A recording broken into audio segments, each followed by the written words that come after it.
Mukha bang merong nalamon na Jinky Luistro dito, etong mga abogado ni Sara, sa halip na talagang siya'y maipagtanggol, lalo pa po siya naibaon sa katotohanan na talagang nagbanta po siya sa buhay ng mga ating presidente, kay First Lady, at kay dating House Speaker Martin Romualdez. So ito po yung video ng ano na yan, ng pagsagot na yan nitong si Attorney Narbasa na nagpasama o kaya napasama lalo etong si Sara. Judge Ontiveros is recognized. You may proceed, ma'am, and you have 2 minutes. Salamat po, Mr. Presiding Officer. Para sa Counsel for the Defense, Mr. Presiding Officer, just for clarity, ano pong relevance nung video na ipinakita ni Attorney Zuleika Lopez? Sinasabi po ba ng depensa na yung mga alleged threats o alleged incitements ni VP Duterte ay prompted nung detention ni Attorney Lopez? Ayun. Yes, Your Honor. There was a systematic oppression made by the House of Representatives dating back from their even before their mini trial. The committee headed by Representative Joel Chua began investigating the Vice President and her people, even when Attorney Zuleika Lopez was being interviewed by the House Committee of Quadcom Committee, Your Honor. Even if she was answering the questions faithfully and to the best of her ability, she was cited in contempt, detained. Her lawyer was not allowed to be with her when they were trying to detain her in the Women's Correctional Facility, Your Honor. So ayan, inamin ng mismong abogado ni Sara Duterte na kaya siya nakapagsalita ng pagbabanta, kaya nakapagsalita si Sara Duterte ng ganoon ay dahil nga dito kay Zuleika Lopez. So pinatunayan lang po nitong abogado ni Sara na meron po talagang pagbabanta na ginawa si Sara Duterte. Yun po ang kanilang naging lapses dito kasi ang kanilang pinapakita ay gusto nilang sabihin na meron pong teknikalidad na kaya naman nagbanta si Sara dahil ginigipit si Zuleika. Hindi po pwede yun. Hindi po yun valid reason para ikay magbanta, mag-death threat sa isang tao. Thorax, hello po. Hindi po pwede yun Nako, mali po yung ganong kaisipan na meron pong kumbaga parang maililigtas po yung kanilang kumbaga parang maliligtas ang kanilang kliyente dito kay Zuleika Lopez. Hindi po, lalo lang pong ibinaon na pinatotohanan po na meron po talagang pagbabantang ginawa si Sara Duterte. Kasi ang dapat na gawin, kasi ako, hindi naman ako abogado, pero ako naisip ko, kung ako nasa kalagayan ng mga abogado ni Sara Duterte, ang dapat kong gawin ay pasinungalingan ang death threat. Hindi justify na kaya yan nagawa ng dating mayor ng Davao ay dahil dahil sa nagigipit etong si Zuleika Lopez. So ang way ng pagtatanggol ni Sara Duterte kay Zuleika Lopez ay magbanta kay PBBM. Alam niyo, sa totoo lang, eto nga si Sara Duterte kasi paranoid. Kasi ang iniisip niya, katulad din ng iniisip ng kanyang tatay noong ito ang presidente. Dito sa dito sa kumbaga yung pag-iisip ng tatay niya, akala niya yan din ang iniisip ni PBBM. Mali. Magkaiba ng isip yan, yung dalawang yan. Magkaibang tao yan. Hindi mo pwedeng kung ano yung nagawa ng tatay mo, akala mo, i-apply ni PBBM. Hindi. Iniisip kasi ni Sara na kung siya ay magsasalita ng ganun kay PBBM, baka nga naman, etong si PBBM ay baka mapagbago o kaya baka mapagbago itong isip nitong mga kongresista at hindi nagipitin etong si Zuleika Lopez. Kaya lang hindi ganoon umaandar ang ating bansa, ang ating gobyerno. Kung ano man ang ginagawa ng ating kongreso, walang pakialam diyan ang presidente. Kung ano man ang ginagawa ng presidente, hindi yan pwedeng pakialamanan ng kongreso. Puwera na lang kung merong mga impeachable offense na gagawin ang presidente.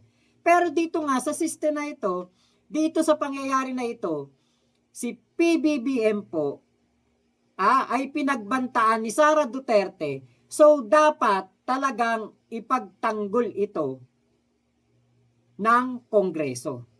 Merong impeachable offense.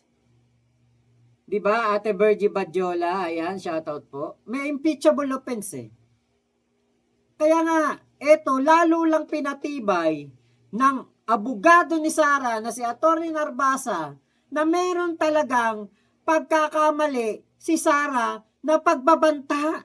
So, Mr. Presiding Officer, Counsel for the Defense, position po ba ng depensa na pwedeng palampasin ng alleged grave threats kung may masasabing lehitimong dahilan para magbanta? Ayan na. Ayan na. Ang galing dito ni Risa Ontiveros, na gets niya kung ano yung nasa isip ko kahapon.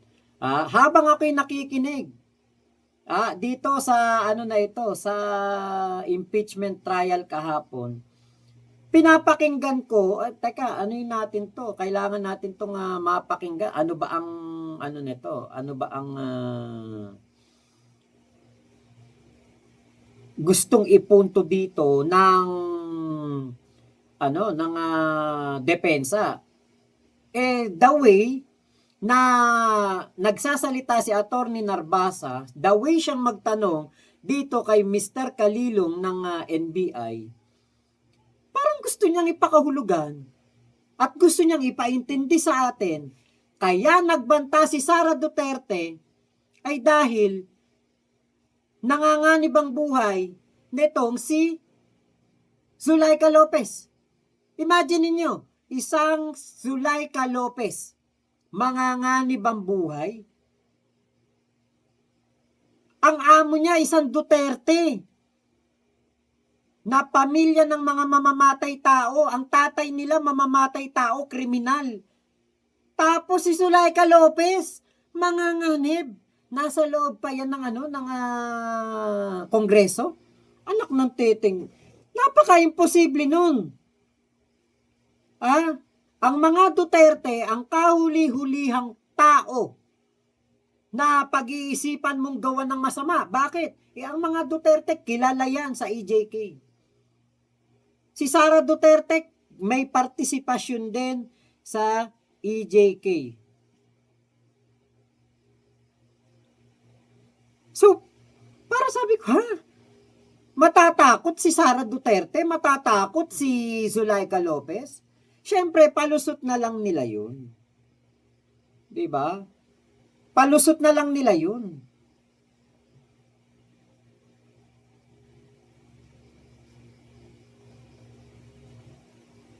Sasabihin na lang nila yun na ganun.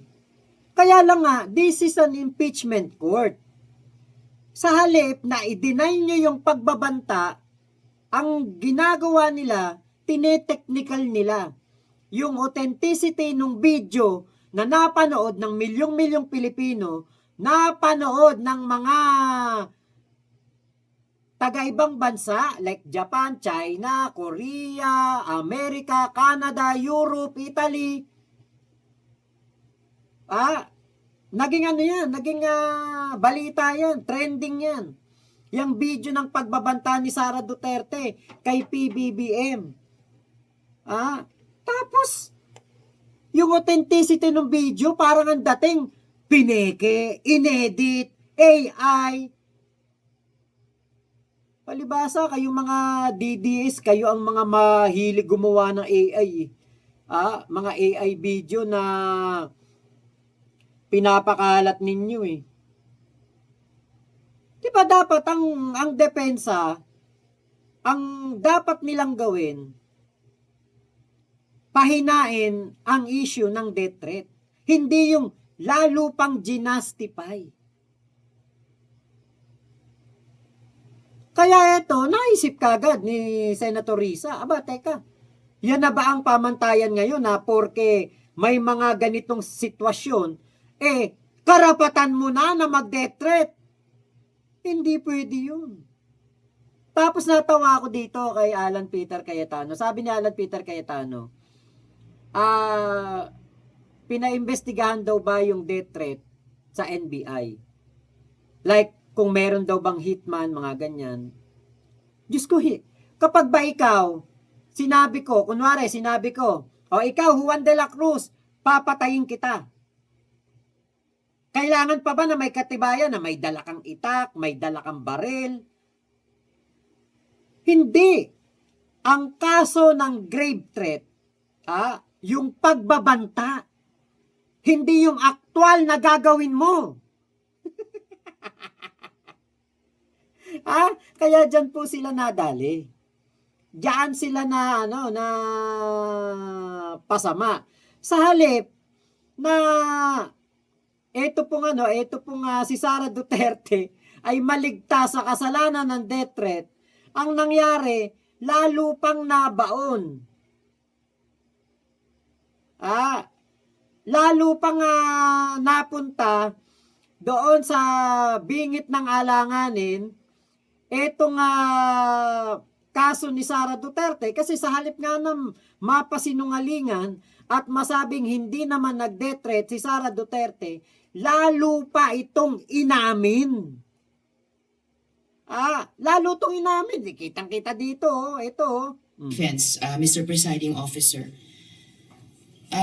Just for clarity, ano pong relevance nung video na ipinakita ni Attorney Zuleika Lopez? Sinasabi po ba ng depensa na yung mga alleged threats o alleged incitements ni VP Duterte ay prompted nung detention ni Attorney Lopez? Yes, Your Honor. Yes, Your Honor. Napakaliwanag. Yes, Your Honor. Diyos ko, day. Attorney Narbasa, use your head. Ako nga hindi abogado eh. Ang iniisip ko, kung ako ang nasa kalagayan ng depensa ni Sara, ang iisipin ko, ipagtatanggol ko si Sara to the point na ipapasinungalingan natin, papahinain natin yung kanyang mga sinabing pagbabanta. Pero etong si Attorney Narbasa, yes, Your Honor, dahil kay Zuleika Lopez. Ay, nako, Sus Mariosep. Ay, nako. Kaya alam nyo, mga DDS, lalong nabobobo. Kasi yung ganitong mga paglalaglag sa kanilang amo, pinaniniwalaan nila at hinahangaan nila. Yes, sir, Your Honor, maliwanag na maliwanag ang sagot. Yes, Your Honor. 'Di ba? Sa aspeto po ng batas at strategy sa korte, gumawa pong ng napakalaking pagkakamali talaga ang defense team na ito ni Sara Duterte. Kasi nakita naman natin actually nung pinapakilala nga yung defense team ni Sara.